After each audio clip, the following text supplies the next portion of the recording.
It's unbelievable, isn't it? I mean, every time I think they can't plummet new depths, these two, they're now comparing themselves to Nelson Mandela, who spent nearly 30 years in a 6x6 prison cell. Really? He went on to become the first black president for South Africa, a unifying leader of true greatness, one of the, well, actually the most impressive person I've ever interviewed in my life. Oh, wow. They are comparing their dash for freedom to a mansion in California where they now hawk out their royal titles for hundreds of millions of dollars. What? That's what Mandela did in their eyes? Well, to me, it's unbelievable. But maybe there are some out there that believe this stuff. Joining me now is the author and activist Natalie Collins, the former head of Royal Protection, Di Davis, and Talk TV contributor Esther Cracker. Well, let me start with you, Esther. You've been waiting patiently here. Shut up, bro. They're the new Mandela, apparently. Combined. I just find the arrogance is incredible to demand an apology, because that's how you get an apology, by demanding one, a sincere and honest and open apology. I just think, you know, they officially declared war on the royal family by coming out with this Netflix documentary. They made it clear that they wanted no reconciliation, because you wouldn't do that. You wouldn't put your family through that if you really wanted open,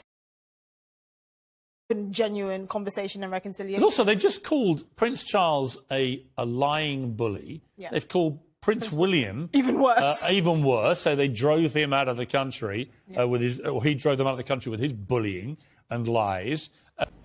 What? They've called the whole family a bunch of racists. Why would you even want an apology from people like that are so negative in your view? Well, I think I can understand why they're demanding an apology, because they're so self-righteous about everything. They assume they're right about everything. I can't understand what on earth makes them think Charles and William would even consider being in the room with them right now. But I do think there's an element of the longer that they can keep this feud going, that's more money in their bank account, because now everything they do, they'll just be like, oh, but what about William? How's your relationship with the royal family? How's your relationship with your father? And so it's basically, you know, a giant check that blank check they've signed. How could you trust them not to just basically record everything that goes on if they did have a meeting like that? That's a good question. They would. Let me go to Natalie Collins. Natalie, I'm aware there are people out there that completely disagree and think that they are true freedom fighters who were oppressed by the royal family and have taken their oppression now to this vast mansion in Montecito in Santa Barbara. It's a beautiful place. I've been down to that area. Lovely. Rolling ocean waves, beautiful lifestyle.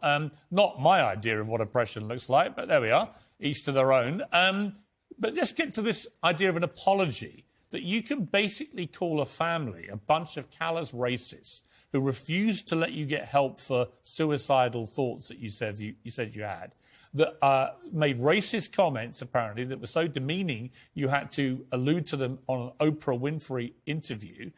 You now call them a bunch of lying bullies, including the new king. Why would you expect anybody to sit down with you and apologise after you've done all the public trashing? That doesn't make sense. I think in the context of a column that was written today by Jeremy Clarkson, which described Meghan Markle as worse than Rose West and calling on people to have her stripped naked and throw excrement on her in the street, I think it's really important that we put the context of what Meghan and Harry are talking about in the context of the wider hatred, which, to be fair, you were a real pioneer in that hatred of Meghan Markle years ago. Oh, my God, will you let it go? I don't hate Meghan Markle. I don't know. Hang on. I think it's... Hang on. Well, I mean, you have made a career out of it. You said I hate Meghan Markle. Let me be clear. I've never said I hate Meghan Markle. I don't. So that was a lie. Hate Meghan Markle. I hate what she's done to the royal family and to the monarchy and to the reputation of Britain. Only tonight, the New York Times has carried a major op-ed piece absolutely trashing this country as a racist country with a racist institution at the head of it, a callous institution that should be dismantled. So. This is the worst. Yeah, I see real damage in what Meghan Markle and Harry have both done now to the reputation of this country and to our monarchy. So, yeah, but I don't hate them individually as people. And in relation to the Clarkson column, which he's now issued a mea culpa over, I didn't think he should have put that in the column. Why? Why? For my personal view, but he's now said he wishes he hadn't either. So, I don't see what that has to do with the wider picture of these two trashing their families and now demanding an apology.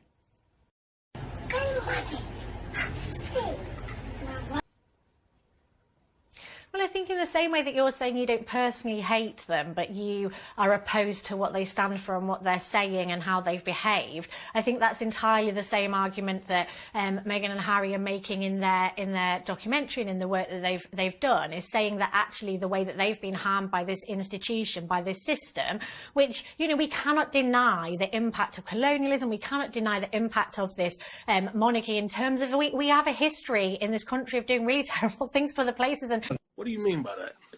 to deny that reality, to deny the impact of, and the reality, this monarchy, how is it that in this day and age we have a group of people who are born into wealth and privilege just because of being born into it?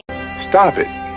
Get some help. It's absolutely They're also responsible for developing the Commonwealth. That is the norm. They're also responsible for developing the Commonwealth, which has been one of the great success stories in the world.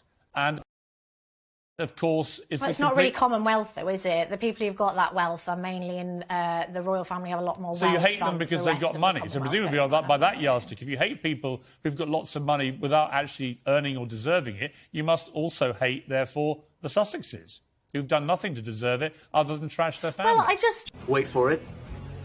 Here it comes. I think, I think there's a sense that, of course, people, we can't, hate people because of their privilege, but what they're doing with it or how they're utilising it is really important as well. And I think there is a sense that we are also talking about a man who, as a boy, his mother was killed by a baying mob in the media, and then was actually, no, that's not true. grew up to have a wife. I'm sorry. He was also look, attacked by a baying mob. These are easy lies to say on television, but I'm afraid I have to hold you to account on them. It's not a lie that his mother was killed. Princess Diana was not killed by a baying mob. It's not a lie. Princess Diana was killed by a drunk driver. That was the official inquest report into her death. My disappointment is immeasurable. It was a drunk driver speeding who killed Princess Diana. So it wasn't a baying mob that killed her. Furore. You might want it to be a baying mob, and maybe Harry has grown up thinking it was a baying mob. I could tell 100 stories about the way his mother colluded with me as a newspaper editor with the paparazzi. Oh, wow. Or colluded with me over having a private lunch at Kensington Palace, giving me loads of stories, which she knew I would then have as informed information for my newspaper. I could tell the time that Diana rang me up and gave me an hour-long interview about a visit to a clinic she'd done, signed off on every page of the interview, which was faxed to her and returned with her